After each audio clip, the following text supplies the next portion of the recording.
daawadyaal halkani waa garoonka weyn ee Laqayn Stadium maanta waxaa si rasmi ah u furmay tartanka xiisaha badan ee Serie B-da dabcan tartankani waxaa ku tartami doona ku dhawaad 32 kooxood maanta waxaa nasiib u yeeshay in daaha looga qaado kooxaha kala ah Buulaxabley iyo Badacas maanta magaalada Beledweyne xarunta gobolka Hiiraan si rasmi ugu furmay tartan kubadda cagta oo loo qabanayo kooxaha Serie B-da kuwa ka dhisan degmada tan Beledweyne furitaanka tartankaasi waxaa fooda isdaray kooxaha kala ah Buulaxabley iyo kooxda kubadda cagta Badacas kulankii furitaanka maanta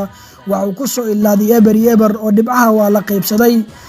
32 naadi ayaa ka qayb galaysa tartanka oo socon doona muddo 30 cisho ama bil ah koox waliba waxay ciyaari doontaa 2 kulan taasi oo ka dhigan mid isarag ah isdhexgalka bulshada iyo kor u qaadida xirfadooda ciyaartooyda kubadda cagta heerka labaad ee ka dhisan magaalada tani Beledweyne ayaa ujeedka loo qabto tartankani yahay waa horyaalkii ugu horeeyay ee loo qabanayo kooxaha Serie B-da ee ka dhisan magaalada tani Beledweyne xarunta gobolka Hiiraan waxaana tartankani lagu qabtay garoonka weyn ee Laqayn Stadium haddaba sideed u aragtaa kulankii furitaanka labadani kooxood ay wada ciyaarayeen Buulaxabley iyo Badacas ka ku soo ilaaday natiijo barbardhac eber qaybta aragtidaada commentiga ku cabir magacaygu waa Cabdimajiid Isaaq kulankii galabta ay wada ciyaareen labada naadi oo kala ah kooxda kubadda cagta Hiiraan Asal iyo Dhuurka waxa uu ku soo ilaaday natiijo 5-0 ah taa oo laga taqalusay kooxda kubadda cagta Dhuurta barbaarta Hiiraan Asal ayaa 5 gool ku xasuuqay dhigooda kooxda kubadda cagta Dhuurta iyagoona ku barbartay kubadna baray barbaarta Hiiraan Asal ayaa ku bilowday bilow barwaaqaysan halka Dhuurta jid iyo jahaba ay garan waayeen iyagoo lagu xaqay 5 gool qaybta hore dheesha ku soo ilaaday natiijo 1-0 ah taa oo bilowgii dheeshaba uu shabaqada gaaray ciyaaryahan Maxamed Sayga goolka uu dhaliyay Maxamed Sayga waxa uu kaga dhagan yahay goolkii koowaad ee laga dhaliyay tartanka Serie B-da ee degmada tani Beledweyne qaybta labaad dheesha markii dib la isku soo laabtay labada dhinac waxay soo bandhigeen qaab ciyaareed cajiib oo wanaagsan iyagoo sameeyay fursado badan oo gool laga filan kara balse bilowgii qaybta labaad dheesha waxa goolka labaad helay kooxda kubadda cagta Hiiraan Asal waxaana uu dhaliyay ciyaaryahan Xuseen ayaa dhaliyay goolka labaad dheesha iyagoona 2-0 ka dhigay kooxda kubadda cagta Hiiraan Asal in yar kadib ciyaarta markay ay socotay goolka saddexaad waxa dhaliyay isla Xuseen ka oo gool qurux badan u dhaliyay kooxdiisa Hiiraan Asal kana dhaliyay kooxda kubadda cagta Dhuurta dabcan 3-1 ayay noqotay ciyaarta inta kadib ma aysan ku dhamaanin oo bandhigii wiilasha Hiiraan Asal wili way ay socdeen oo iyagoo bandhig cajiib ah soo bandhigay 4 gool ayayna ciyaarta ka dhigeen waxaana goolkan si xaraga la u dhaliyay shabaqadana soo taabtay ciyaaryahan Deeqo Trabio taa oo ciyaarta ka dhigay 5-0 oo bandhiga kooxda kubadda cagta Hiiraan Asal ayaa u muuqda mid sareeya iyadoo kooxda kubadda cagta Dhuurtana bandhigeeda u muuqda mid liidan walow wiilasha Hiiraan Asal ay dabcan ciyaareen kubadii taaka waxayna u muuqdeen diyaar garowgoodii mid aad u wanaagsan gabagabadii ciyaarta waxaa goolka shanaad la yimid kooxda kubadda cagta Hiiraan Asal waxaana goolkan shabaqada soo taabtay ciyaaryahan Dhuux ciyaartii ayaa inta ku soo ilaatay oo 5 gool ayaa laga taqalusay kooxda kubadda cagta Dhuurta Hiiraan Asal ayaa qaadatay bilow barwaaqaysan iyagoona 5 gool kaga tilaabsaday kooxda kubadda cagta Dhuurta haddaba sideed u aragtaa kulankii weynaa oo xiisaha badnaa oo maanta ka dhacay garoonka weyn ee Laqayn waa kulankii labaad ee la ciyaaro dabcan waana kulankii ugu horeeyay ee tartanka gool la iska dhaliyay iyagoona 5 gool iyo eber dabcan ku soo dhamaatay ciyaarta qaybta hoose aragtidaada commentiga ku cabir magacaygu la ciyaari kulankii saddexaad ee tartanka Serie B-da degmada tani Beledweyne waxaana wada ciyaaray kooxaha kala Midnimo iyo kooxda kubadda cagta Qoofiyow uu horboodayo madaalaha sida warafka kubadda u gamabila halka Midnimo iyadana uu horboodayo madfactuuraha qaabeeyaha weerarka ee ciyaaryahan Boqol kulanka ayaa ahaa mid ka duwan kulamadii hore waxa uu kulan ay soo camireen jamaahiir fara badan dabcan ciyaarta qaybta hore waxay ku dhamaatay natiijo barbardhac ama garba simantaa oo ah eber balse qaybta labaad dheesha markii dib la isku soo laabtay labada dhinac waxay soo bandhigeen qaab ciyaareed cajiib oo wanaagsan iyagoona sameeyay fursado badan oo gool laga filan kara waxa shabaqada soo taabtay kooxda kubadda cagta Qoofiyow waxayna dhaliyeen kubad bilisoon ah waxaana dabcan shabaqada ku shibay geesiga xirfadda bilisoon turista leh ee ciyaaryahan Yaxye waxa uu Bilison si cajiib ah u gamay waxa uu Bilison si cajiib ah u qaabeeyay inta kadib wiilasha Midnimo ayaa muujiyay dhiiranaan waxayna la yimaadeen goolka barbardhaca waxaana dhaliyay geesiga leh awoodda kubadeed kuna dheereeya orodka fakataxda waa ciyaaryahan Kaafish Degel ciyaarta ayaa waxay ku soo ilaatay natiijo garba siman oo barbardhac 1-1 ah Midnimo iyo kooxda kubadda cagta Qoofiyow waxay ku kala baxeen natiijo 1-1 ah haddaba sideed u aragtaa kulankii weynaa galabta wada ciyaareen kooxaha Qoofiyo iyo Midnimo ka oo ku soo ilaaday natiijo barbardhac qaybta hoose aragtida komitiga ku cabir waxa maanta la ciyaaray kulankii afraad ee horyaalka Serie B degmada Tani Beledweyne waxaana wada ciyaaray kooxaha kala wada jir iyo kooxda kubadda cagta qaranka waxaa dhacay waxyaabo cajiib ah waxaa soo xaadiray jamaahiir fara badan kuwa u sacbatumayay labada dhinac kooxda kubadda cagta qaranka ayaa sameysay soo laabasho cajiib ah iyagoo bedelay qaybtii dambe ee ciyaarta kulanka ayaa ku soo ilaaday gabi ahaanba 5-3 taa uu ku awood sheegteen wiilasha kooxda kubadda cagta qaranka kulanka ayaa ku bilowday si degan oo qaybtii hore ciyaarta waxaa lagu kala naastay Labi Eber taa uu ku hogaaminaysa kooxda kubadda cagta wadajir oo goolka koobaad ciyaarta waxaana u dhaliyay ciyaaryahanka qadarka oo ku bilaabay shabaqada kooxda kubadda cagta qaranka kooxda wadajir bilowga ciyaarta waxay u muuqatay mid bandhigooda sareeyo oo waxay la yimaadeen goolka labaad ciyaarta waxaana u dhaliyay ciyaaryahanka Cabdiraxmaan Cawil ka oo ciyaarta Labi Eber ka dhigay inta ay ku soo ilaatay qaybtii hore ciyaarta waxaa dib loo ambaqaaday qaybta labaad deesha oo labada dhinac waxay sameeyeen bandhig cajiib ah ciyaarta iyagoona sameeyay fursado badan oo gool laga filan kara balse waxaa dib u soo noolaaday rajada kooxda kubadda cagta qaranka kadib waxaa dhacay mucjiso cajiib ah oo wiilasha qaranka ayaa dabcan soo noolaaday iyagoona 5 gool ugu bedelay labadii gool ee ku horkacayeen wiilasha kooxda kubadda cagta wadajir goolashana waxaa u kala dhaliyay xidigaha kala ah Ahmed Madoobe Yonis Bogba Madaxay Mahrays iyo Sabir inta kadib kooxda kubadda cagta wadajir ayaa la timid hal gool oo madi ah ka oo qaybtii dambe oo kaliya ay dhaliyeen dabcan goolkaasina waxaa shabaqada kululay ciyaaryahan Xuseen inta ay ku soo ilaatay gabi ahaanba ciyaar lagu sumcadilay kooxda kubadda cagta wadajir ciyaar ay raaxaysteen kooxda kubadda cagta qaranka sida ku soo ilaatay saaxiibayaal iyagoo 5 gool iyo 3 dabcan kaga awood sheegtay kooxda kubadda cagta qaranka dhigooda wadajir daba sideed u aragtaa kulankii xiisaha badnaa ee galabta ka oo ah kulankii afraad ee horyaalka Serie B degmada Beledweyne waxa ku soo ilaaday natiijo 5 gool iyo 3 gool qaybta hoose aragtida komitiga ku cabir magacaygu Cabdimajid Isaaq Usmaan waxaa maanta la ciyaaray kulankii shanaad ee tartanka Serie B degmada Beledweyne waxaana wada ciyaaray kooxaha kala ah xidigaha Ajayga iyo kooxda kubadda cagta afraad waxa uu kulan ay soo camireen jamaahiir fara badan waxay ciyaarta ku soo ilaatay natiijo 5-2 taa ay guusha ku raacday kooxda kubadda cagta xulka afraad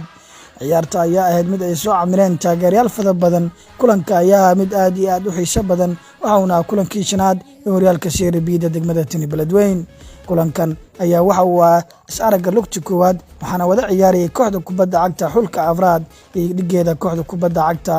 xidigaha Jayga kulanka ayaa waxa uu ku soo ilaaday natiijo 5-2 taa ay guusha ku raacday kooxda kubadda cagta xulka afraad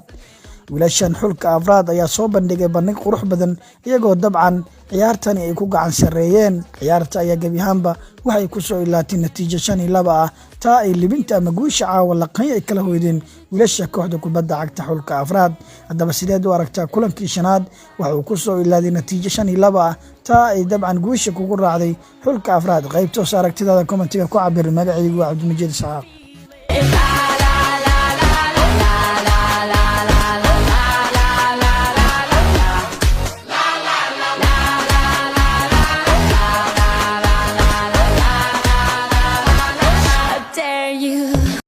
asiab samile u socdo tartanka kubadda cagta heerka labaad degmada Tani Beledweyne waxaana wada ciyaaray kooxaha kala Aflax iyo kooxda kubadda cagta Kasarani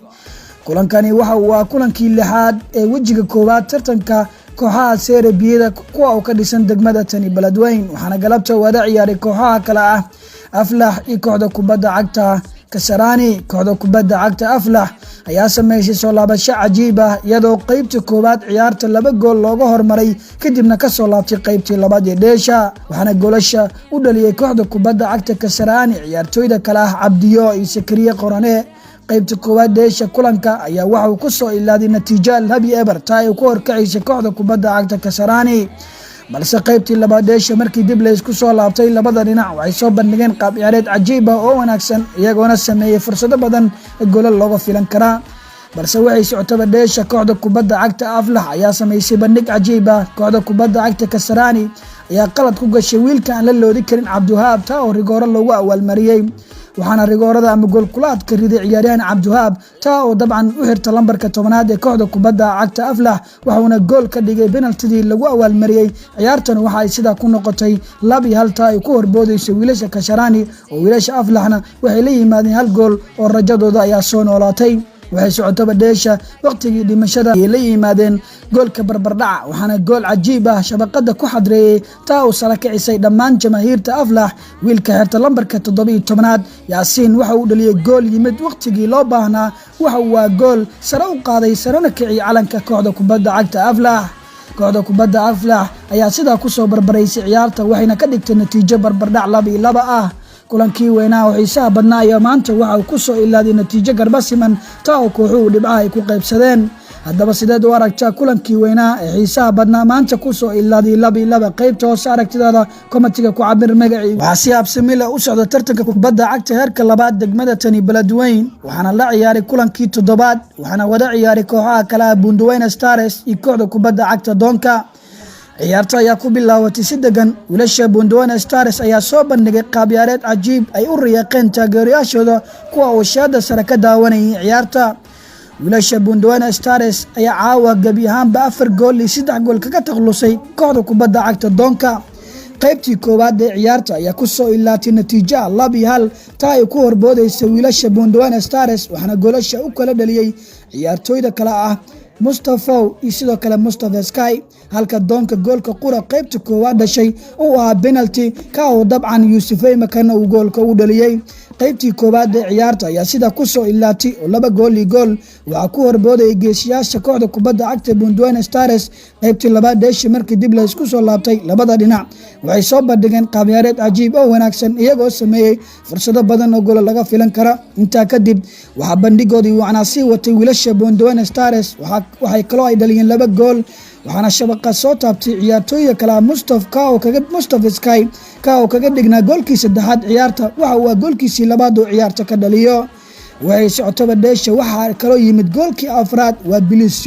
waa Bilision ka oo laga soo laaday bartanka garoonka taa oo laga baastay kubadda waxaana Bilisionkan quruxda badan shabaqada ku xadreeyay ciyaaryahan Yaxye Korton ciyaarta ayaa sidaa ku noqotay 4 gool iyo gool taa ay ku horboodayso wiilasha kooxda kubadda cagta Bunduweyne Stars qaybihii dambe ciyaarta ayay soo laabasho sameeyeen ciyaartooyda Doonka waxaa 2 gool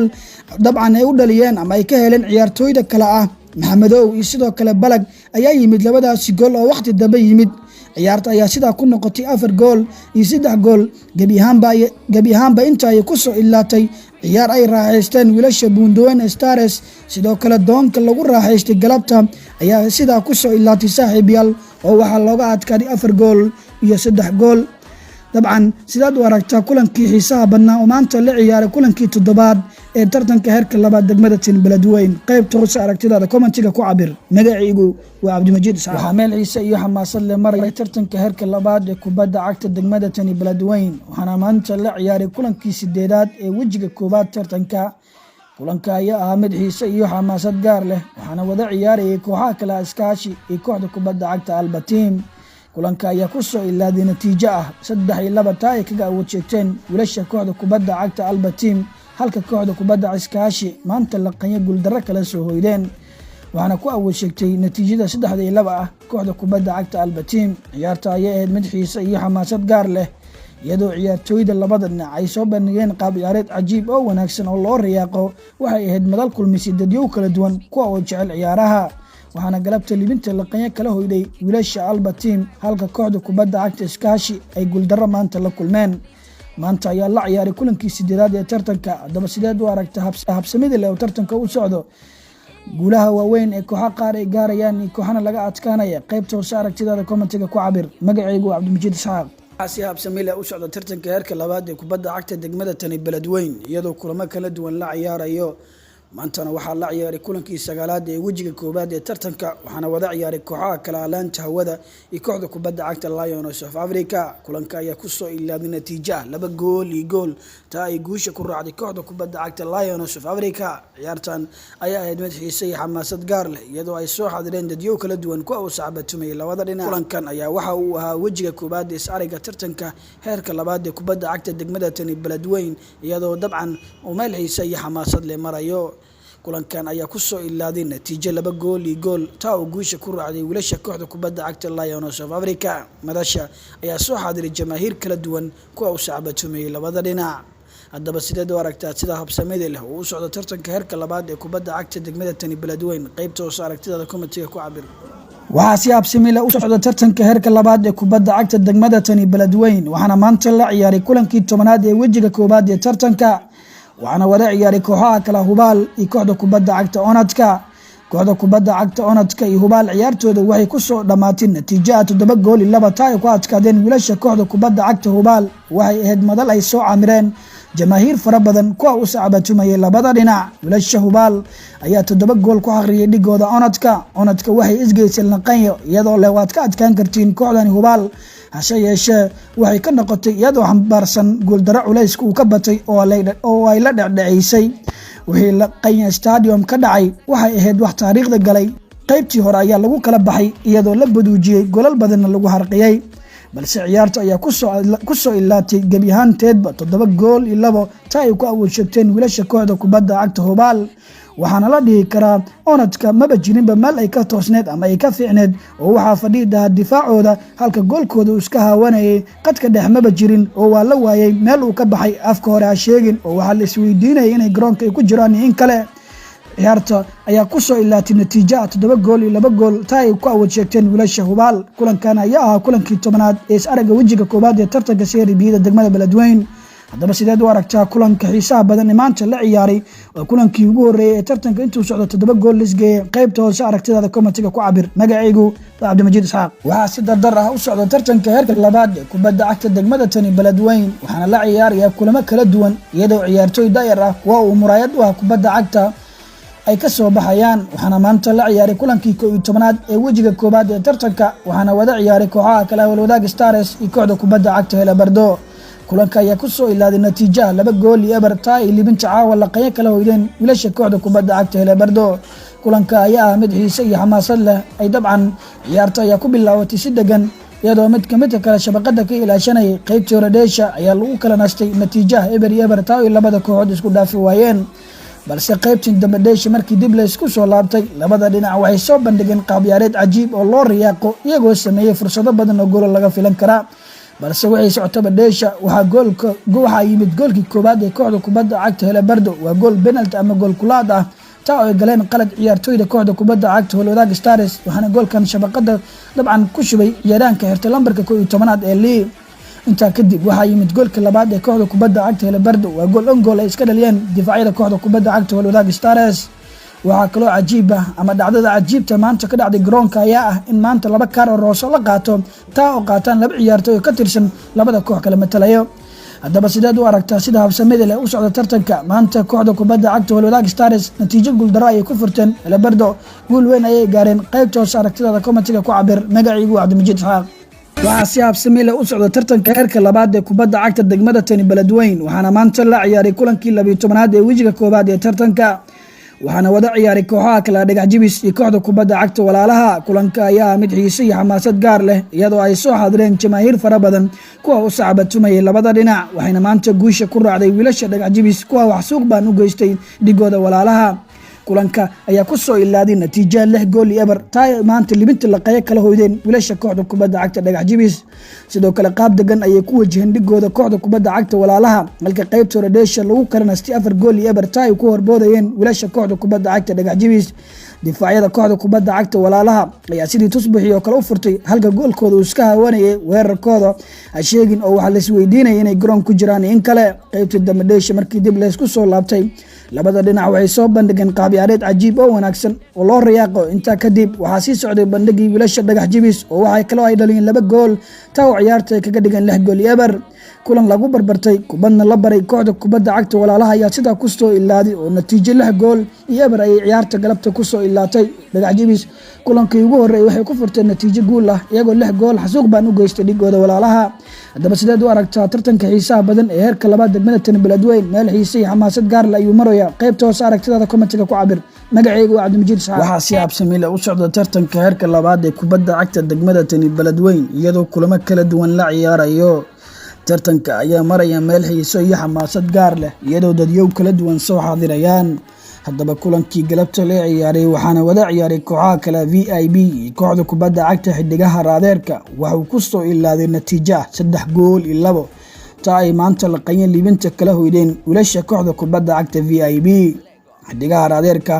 waa laga adkaaday dabcan hal gool oo qura ayaa looga badiyay ciyaarta waxay ku soo ilaatay natiijo ah 3 gool iyo 2 gool madashu waxa soo camiray jamaahiir kala duwan kuwa u saacabatumay labada dhinac waxay soo bandhigeen qaab ciyaareed cajiib oo wanaagsan oo loo riyaaqo iyagoo dabcan sameynayay waxyaabo cajiib ah kulankan ayaa waxa uu kaga duunaa kulamada kale sababtoo waxa wada ciyaarayay laba koox oo ka dhisan hal xaafad dabcan waxa looga magac daray derbiga tartanka haddaba sideed u aragtaa sida habsamida leh uu tartanka heerka labaad kubadda cagta Beledweyne u socdo qaybta hoose aragtidaada commentiga ku cabir magacaygu waa Cabdimajiid Saad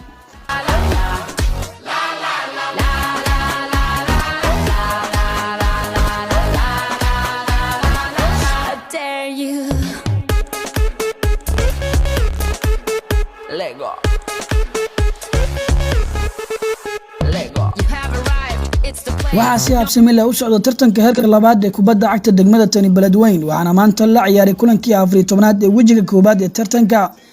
waxaana wada ciyaaray kooxaha kala Hilaal iyo kooxda kubadda cagta xidigaha Beledweyne kulanka ayaa mid xiiso iyo xamaasad gaar leh kuwa ay soo xaadireen jamaahiir fara badan kuwa u saacabatumay labada dhinac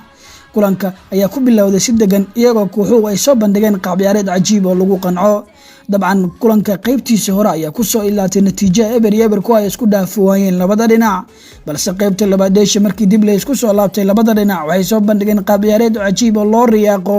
inta kadib wiilasha kooxda kubadda cagta ee xidigaha Beledweyne ayaa gool ku hormaray kuwa oo qaybtii koowaadba shabaqada Hilaal gaaray waxaana goolka koowaad ciyaarta dhaliyay ciyaaryahan Cabdijiin Laqe waxay socotaba dheesha waxa yimid goolkii labaad ee xidigaha Beledweyne waxaana dhaliyay Cali Kaskey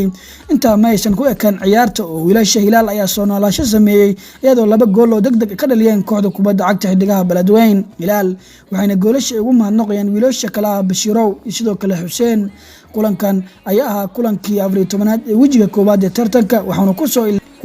ku soo ilaaday natiijo barbara ah taa oo 2 kooxo ay ku kala baxeen daba sidaad u aragtaa sida habsamada leh ee tartanka u socdo qaybta hoose aragtidaada commentiga ku cabir magacaygu waa Cabdimajiid Saad tartanka kubadda cagta heerka labaad degmada Tani Beledweyne ayaa meel xiiso iyo xamaasad leh marayo iyadoo kulamo kala duwan la ciyaarayo tartankani ayaa noqonaya kii ugu horeeyay caankan oo kala oo la qabto tartankan ayaa hadda dhamaaday wajigiisii koowaad haddaba warbixinteena waxaan maanta ku eegaynaa waxyaabihii laga diiwaan geliyay inta uu tartanka socday tartanka ayaa la ambaqaaday 30 Juulaay maalin Jimco ah maanta oo ah maalin Sabti taariikhduna ay ku aastaysan tahay 14 August ayuu soo gabagaboobay wajiga koowaad ee tartanka inta uu socday waxaa la ciyaaray 16 kulan inta uu socday tartanka waxaa la ismari waayay ama kooxaha ay natiijo garba siman ku dhamaatay waa 4 kulan kuwa ay kooxaha ciyaarayeen barbardhac ku soo dhamaatay kooxahaasina waxay kaliin kooxda kubadda cagta Buulaxabley iyo kooxda kubadda cagta Badacas kulankani ayaa kulankii furitaanka halka kulanka labaad uu yahay kooxda kubadda cagta Qoofiyo iyo Midnimo kulankan ayaa kulankii labaad oo ku soo ilaaday natiijo garba siman ama barbardhac kulanka saddexaad oo ku soo ilaaday natiijo garba siman waxaa wada ciyaaray kooxaha kala Aflax iyo kooxda kubadda cagta Kasarani kulanka afraad ayaa noqonaya xidigaha Beledweyne iyo kooxda kubadda cagta Hilaal inta uu socday tartankan waxay kooxaha iskala adkaadeen 12 kulan kuwa ay dabcan kooxaha ciyaaray dhamaantood guuleysteen waxyaabaha kale oo cajiibka oo laga diiwaan geliyay intuu tartanka soconay waxaa kamid ah in kooxda kubadda cagta Onodka looga adkaado 7 gool iyo 2 kuwa ay u awood sheegteen kooxda kubadda cagta Hubaal dabcan 3 ciyaartoy oo kamid ah kooxda kubadda cagta Hubaal ayaa dhaliyay min 2 gool kulankaasi waxyaabaha kale oo cajiibka oo laga diiwaan geliyay tartanka intuu socday waxaa kamid ah in hal kulan oo la qaato 2 kaar oo casaan ama roosa ah haddaba tartanka ayaa maraya meel xiiso iyo xamaasad gaar leh iyadoo dabcan kooxuhu ay soo bandhigeen qaab ciyaareed cajiib ah haddaba sidaad u aragtaa sida quruxda badan u socda tartanka heerka labaad ee kubadda cagta degmada Beledweyne